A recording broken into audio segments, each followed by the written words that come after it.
Hello friends, welcome to study कर। दोस्तों, daily current affairs की सीरीज में आपका स्वागत है। आज हम डिस्कस करने वाले हैं 30 अगस्त 2022 के बहुत ही इंपॉर्टेंट क्वेश्चन, जो कि एग्जाम के पॉइंट ऑफ व्यू से बहुत ही इंपॉर्टेंट है। आप वीडियो को लास्ट तक देखिएगा। लास्ट में आपसे एक क्वेश्चन पूछा जाएगा, तो उसका आंसर आपको कमेंट बॉक्स में देना है। लेकिन आप उसका आंसर कब दे सकते हैं? जब आप इस पूरे वीडियो को लास्ट तक देखेंगे। अगर आप किसी भी कॉम्पिटिटिव एग्जाम की तैयारी कर रहे हैं तो आप स्टडी कर को सब्सक्राइब कर लें, बेल आइकन दबा लें, जिससे आपको समय पर सबसे पहले नोटिफिकेशन मिल जाएगा। दोस्तों, अगर आपको इसका पीडीएफ डाउनलोड करना है तो पीडीएफ मिलेगा आपको हमारे ऐप पर। ऐप का लिंक नीचे डिस्क्रिप्शन में है, या फिर आप गूगल प्ले स्टोर से डाउनलोड कर लीजिएगा। गूगल प्ले स्टोर पर आपको स्टडी कर सर्च करना है, उसके बाद इस ऐप को डाउनलोड करना है। दोस्तों, जैसे ही आप स्टडी मटेरियल पर जाएंगे तो आपको पीडीएफ मिल जाएगा। फ्री टेस्ट पर जाएंगे तो इस वीडियो का टेस्ट भी दे सकेंगे। तो फ्री टेस्ट और पीडीएफ के लिए आप हमारा ऐप जरूर डाउनलोड करें। दोस्तों, हमारे ऐप पर कुछ इंपॉर्टेंट पीडीएफ भी मिल जाएंगी, जैसे जुलाई मंथ का करंट अफेयर्स का पीडीएफ मिल जाएगा। भारत में वर्तमान में कौन क्या है, इसका पीडीएफ मिल जाएगा। 1000 से अधिक प्रश्नों का जो साइंस का पीडीएफ है वो मिल जाएगा। तो ये सभी पीडीएफ भी आप डाउनलोड कर लीजिएगा। सबसे पहले विजिट करें आप हमारे एप्लीकेशन पर। फर्स्ट क्वेश्चन डिस्कस करते हैं, सेशन की शुरुआत करते हैं। और फर्स्ट क्वेश्चन है, भारत के पहले भूकंप स्मारक स्मृति वन का उद्घाटन किस राज्य में किया गया है? आंसर है इसका गुजरात में। कहां पर किया गया है दोस्तों? गुजरात में। कल हमने एक क्वेश्चन डिस्कस किया था, अटल ब्रिज का उद्घाटन भी कहां किया गया है? गुजरात में। अटल ब्रिज किस नदी पर बना हुआ है? साबरमती नदी पर बना हुआ है। कितनी दूरी है इस ब्रिज की? तो 300 मीटर है। ठीक है। तो दोस्तों, जो प्राइम मिनिस्टर नरेंद्र मोदी जी हैं वो गुजरात के दौरे पर गए थे। तो उन्होंने दौरे के पहले दिन अटल ब्रिज का उद्घाटन किया और दूसरे दिन भूकंप स्मारक स्मृति वन का उद्घाटन किया है। किसने किया है? प्राइम मिनिस्टर नरेंद्र मोदी जी ने। तो दोस्तों, जो भूकंप स्मारक है, स्मृति वन है, इसका उद्घाटन कहाँ किया गया है? तो जो गुजरात का भुज नामक स्थान है वहां पर इसका उद्घाटन किया गया है। स्मृति वन में क्या है दोस्तों? ध्यान से सुनिएगा। जनवरी 2001 में गुजरात में भूकंप आया था और उसका सेंटर था भुज। तो दोस्तों, उस भूकंप में 12,000 से अधिक लोग मारे गए थे। तो जो स्मृति वन है उसमें 12,000 से अधिक लोगों के नाम लिखे हुए हैं। ठीक है। और ये जो स्मृति वन है ये भुजियो पहाड़ी पर बनाया गया है। ठीक है दोस्तों। अब यहाँ पर गुजरात की बात आई है तो गुजरात के चीफ मिनिस्टर जरूर याद रखिएगा, भूपेंद्र भाई पटेल हैं। अगला प्रश्न है, भारत में राष्ट्रीय खेल दिवस कब मनाया जाता है? इंपॉर्टेंट क्वेश्चन है, इसको आपको नोट करना है। तो दोस्तों, भारत में राष्ट्रीय खेल दिवस मनाया जाता है 29 अगस्त को। कब मनाया जाता है? 29 अगस्त को, क्योंकि हॉकी के महान खिलाड़ी, हॉकी के जादूगर मेजर ध्यानचंद का जन्म दिवस होता है 29 अगस्त को। तो इसको याद करने के लिए ही हर साल राष्ट्रीय खेल दिवस मनाया जाता है 29 अगस्त को। दोस्तों, मेजर ध्यानचंद को हमारे देश में हॉकी का जादूगर कहा जाता है। भारत सरकार ने साल 2012 में उनके जन्म दिवस पर राष्ट्रीय खेल दिवस मनाने का फैसला लिया था। ठीक है। और 2021 में प्राइम मिनिस्टर नरेंद्र मोदी जी के द्वारा भी एक फैसला लिया गया था। देखिए, खेल का सबसे बड़ा सम्मान होता है, सबसे बड़ा अवार्ड होता है राजीव गांधी खेल रत्न अवार्ड। लेकिन 2021 में एक घटना हुई, प्राइम मिनिस्टर नरेंद्र मोदी जी खेल दिवस के मौके पर सामने आए। उन्होंने ट्वीट किया और ये जानकारी दी कि अब जो राजीव गांधी खेल रत्न अवार्ड होगा उसको अब मेजर ध्यानचंद खेल रत्न अवार्ड के नाम से जाना जाएगा। ठीक है दोस्तों। तो याद रखिएगा कि जो 29 अगस्त को खेल दिवस मनाया जाता है ये मेजर ध्यानचंद की याद में मनाया जाता है। अगला प्रश्न डिस्कस करने से पहले दोस्तों, हम अगस्त माह के मोस्ट इंपॉर्टेंट जो दिवस अभी तक हमने डिस्कस किए हैं उन सभी को हम एक बार फिर से रिवाइज कर लेते हैं। 1 अगस्त को विश्व स्तनपान दिवस मनाया गया। बाल गंगाधर तिलक की स्मृति दिवस भी मनाया गया। 2 अगस्त को दादरा एवं नगर हवेली मुक्ति दिवस मनाया गया। 3 अगस्त को हृदय प्रत्यारोपण दिवस मनाया गया। 5 अगस्त को मैत्री दिवस मनाया गया। 6 अगस्त को हिरोशिमा दिवस, विश्व शांति दिवस और एंटी न्यूक्लियर दिवस भी मनाया गया। 7 अगस्त को राष्ट्रीय हथकरघा दिवस अंतर्राष्ट्रीय मैत्री दिवस मनाया गया। 10 अगस्त को विश्व जैव ईंधन दिवस मनाया गया। इसके अलावा 12 अगस्त को अंतर्राष्ट्रीय युवा दिवस मनाया गया और 12 अगस्त को विश्व हाथी दिवस भी मनाया गया। 13 अगस्त को विश्व अंगदान दिवस मनाया गया। 19 अगस्त को विश्व फोटोग्राफी दिवस मनाया गया। इसके अलावा दोस्तों 20 अगस्त को अक्षय ऊर्जा दिवस मनाया गया और 26 अगस्त को महिला समानता दिवस मनाया गया और 29 अगस्त को याद रखिएगा राष्ट्रीय खेल दिवस मनाया गया। तो ये थे अगस्त माह के मोस्ट इंपॉर्टेंट डे, इनको आप नोट कर लीजिएगा, एग्जाम के पॉइंट ऑफ व्यू से बहुत इंपॉर्टेंट है। अगला प्रश्न है 23 अगस्त से 1 सितंबर तक कौन सा सप्ताह मनाया जा रहा है। तो दोस्तों 23 अगस्त से लेकर 1 सितंबर तक कौन सा सप्ताह मनाया जा रहा है? विश्व जल सप्ताह मनाया जा रहा है। ठीक है, तो दोस्तों जल की समस्या को दूर करने के लिए, जल के बारे में लोगों को अवेयर करने के लिए ही 23 अगस्त से 1 सितंबर तक विश्व जल सप्ताह मनाया जा रहा है। थीम जरूर याद रखिएगा 2022 की, seeing the unseen the value of water. ठीक है, इस पॉइंट को आप नोट कर लीजिएगा।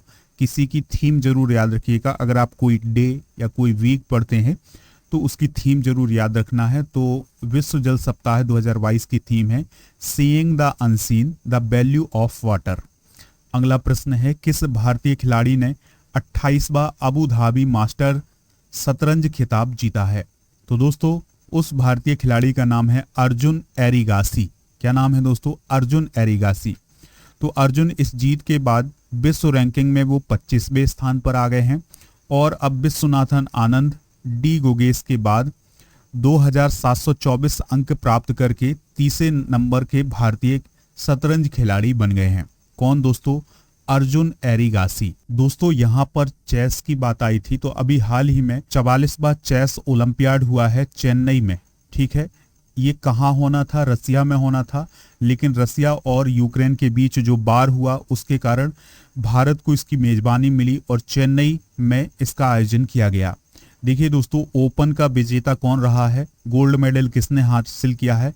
तो गोल्ड मेडल हासिल किया है उज्बेकिस्तान ने। तो याद रखिएगा, ये क्वेश्चन एग्जाम में पूछा जा सकता है कि जो 44वां चेस ओलंपियाड हुआ था उसमें ओपन में किसने गोल्ड मेडल हासिल किया था? तो उज्बेकिस्तान ने। सिल्वर किया था अर्मेनिया ने और थर्ड प्लेस पर ब्रॉन्ज मेडल हासिल किया था किसने? इंडिया 2 ने। वोमेन्स की बात करें तो यूक्रेन ने गोल्ड मेडल जीता, सिल्वर जॉर्जिया ने और इंडिया ने ब्रॉन्ज मेडल जीता हुआ है। ठीक है दोस्तों, नेक्स्ट क्वेश्चन है दुनिया के सबसे कम प्रजनन दर का रिकॉर्ड किस देश ने तोड़ दिया है? यानी दोस्तों किस देश में जो बच्चे पैदा करने की दर है वो कम हो गई है? तो इसका आंसर है दक्षिण कोरिया। यानी साउथ कोरिया में अब जो प्रजनन दर है वो बहुत ही कम हो गई है और उसने अपना ही रिकॉर्ड तोड़ दिया है और अब इस देश की जो प्रजनन दर है वो है 0.81। कितनी है दोस्तों?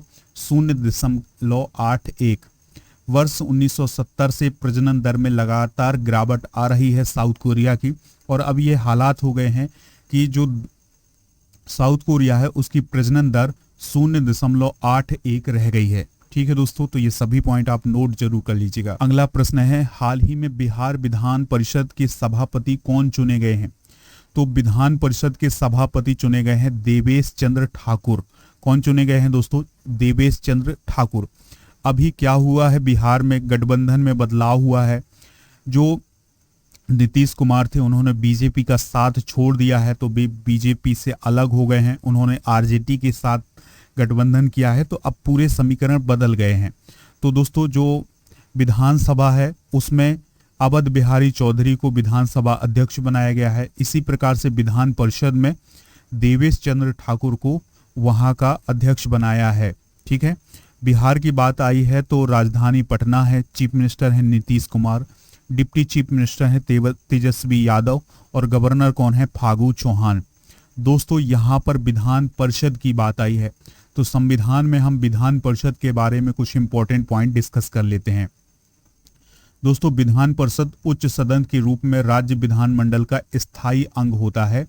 जिस प्रकार से केंद्र में राज्यसभा होती है उसी प्रकार से राज्य में विधान परिषद होती है। तो विधान परिषद स्थायी अंग होता है, यानी कभी भी भंग नहीं होती है विधान परिषद। उसी प्रकार से राज्यसभा भी कभी भी भंग नहीं होती है।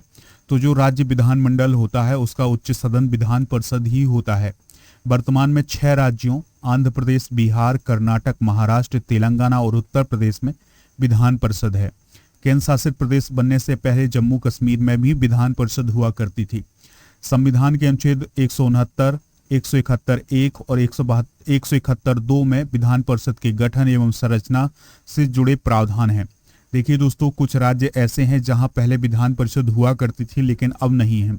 1969 में पंजाब और पश्चिम बंगाल की विधान परिषद को खत्म किया गया। 1985 में आंध्र प्रदेश और 1986 में तमिलनाडु की विधान परिषद का विघटन किया गया था। अगला प्रश्न है, दुनिया में किस देश ने हाइड्रोजन ट्रेन की पहली रेल सेवा शुरू की है? तो हाइड्रोजन का उपयोग अब एक फ्यूल के रूप में किया जा रहा है, ईंधन के रूप में किया जा रहा है।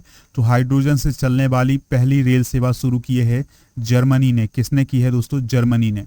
तो हाइड्रोजन फ्यूल से चलने वाली कितनी ट्रेनें चलाई गई हैं? 14 ट्रेनें चलाई गई हैं। ठीक है दोस्तों, और इनको डीजल ट्रेनों की जगह दी गई है, यानी जहां पर डीजल ट्रेनें चलती थी अब वहां पर हाइड्रोजन ट्रेन चलेगी और प्रत्येक ट्रेन में 999 किलोमीटर की सीमा होगी।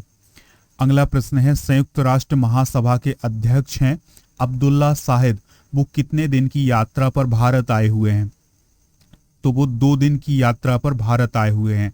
सबसे इंपॉर्टेंट पॉइंट ये होगा कि संयुक्त राष्ट्र महासभा के अध्यक्ष कौन है? अब्दुल्ला साहिद। देखिए दोस्तों, यहाँ पर संयुक्त राष्ट्र अध्यक्ष की बात नहीं की जा रही है, यहाँ पर जो संयुक्त राष्ट्र की असेंबली होती है उसके अध्यक्ष की बात की जा रही है। तो असेंबली के अध्यक्ष हैं कौन? अब्दुल्ला साहिद। तो वो 2 दिन की यात्रा पर आए हैं भारत। तो मालदीव के विदेश मंत्री हैं कौन? अब्दुल्ला साहिद। और संयुक्त राष्ट्र महासभा के अध्यक्ष भी हैं अब्दुल्ला साहिद। ठीक है, तो मालदीव के विदेश मंत्री के रूप में जो अब्दुल्ला साहिद हैं वो पिछले वर्ष जुलाई में भारत की यात्रा पर आए थे। भारत ने संयुक्त राष्ट्र महासभा के अध्यक्ष पद के लिए जो अब्दुल्ला साहिद हैं उनका समर्थन किया था। ठीक है दोस्तों, तो मालदीव के हैं कौन? अब्दुल्ला साहिद। ये पॉइंट आपको नोट करना है। अगला प्रश्न है, बहुत ही इंपॉर्टेंट प्रश्न है, ध्यान से सुनिएगा। लिंथोई चनम्बम विश्व कैडेट जूडो चैंपियनशिप में कौन सा मेडल जीता है? तो दोस्तों, जो लिंथोई चनम्बम है उन्होंने विश्व कैडेट जूडो चैंपियनशिप में गोल्ड मेडल हासिल किया है। कौन सा मेडल हासिल किया है? गोल्ड मेडल हासिल किया है। मणिपुर की है लिंथोई चनम्बम और उन्होंने विश्व कैडेट जूडो चैंपियनशिप में गोल्ड मेडल हासिल किया हुआ है। 57 किलो भार वर्ग में, उम्र है उनकी 16 वर्ष और दोस्तों विश्व जूडो चैंपियनशिप में गोल्ड मेडल हासिल करने वाली पहली भारतीय हैं। अगला प्रश्न है, भारत और अमेरिका के बीच संयुक्त सैन्य अभ्यास वज्र प्रहार किस राज्य में संपन्न हुआ है? तो इसका आंसर है हिमाचल प्रदेश में। ठीक है दोस्तों, तो भारत और अमेरिका के बीच सैन्य अभ्यास वज्र प्रहार जो है वो कहाँ पर हुआ है? हिमाचल प्रदेश में हुआ है। ठीक है, तो भारत अमेरिका के बीच संयुक्त विशेष बल अभ्यास वज्र प्रहार 2022 हिमाचल प्रदेश के बाकलोह में संपन्न हुआ है। 21 दिन तक यह अभ्यास चला है जिसमें हवाई अभियान शामिल थे, विशेष अभियान शामिल थे और आतंकवाद से किस प्रकार से निपटा जाए इस प्रकार के भी अभियान चलाए गए थे। यहाँ पर सैन्य अभ्यास की बात आई है तो कुछ मिलिट्री एक्सरसाइज भी हम डिस्कस कर लेते हैं। देखिए, युद्ध अभ्यास जो मिलिट्री एक्सरसाइज है ये भारत और अमेरिका के बीच अक्टूबर 2022 में उत्तराखंड के ओली में संपन्न हुई है। सूर्य किरण युद्ध अभ्यास भारत और नेपाल के बीच होता है।